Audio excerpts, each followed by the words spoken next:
Europe 1, de quoi j'ai l'air? De quoi j'ai l'air? Nico Saliagas. Comment est-ce que vous leur parlez du métier? Comment vos parents vous ont laissé, à un moment, vous ont vu devenir artiste?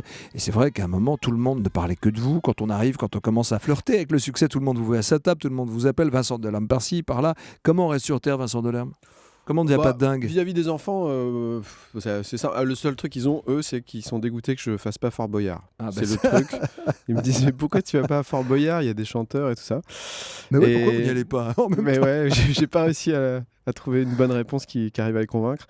Mais sinon, non. En plus, moi, la grande émotion de ma vie en termes de succès, ça a été le moment où mon père est devenu connu, parce que c'était en 97 et il avait déjà 47 ans. Moi, j'étais étudiant à ce moment-là. Et d'un seul coup, dans la fac de Rouen, je suis devenu le fils du mec qui avait écrit la première gorgée de bière. C'est pour ça que vous êtes devenu chanteur après, juste je sais pas pour trop lui dire, ça. papa, écoute, ok, c'est super, mais moi aussi. Oui, non.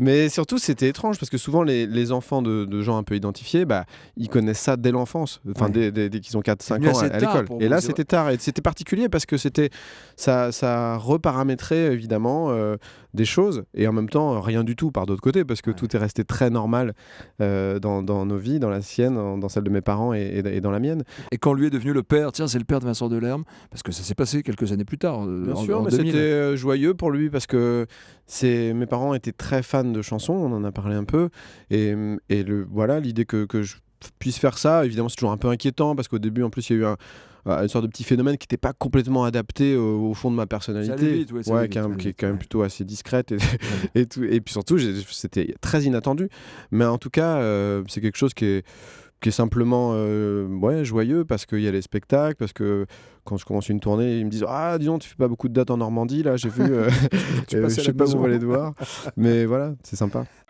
Europe 1, de quoi j'ai l'air? De quoi j'ai l'air?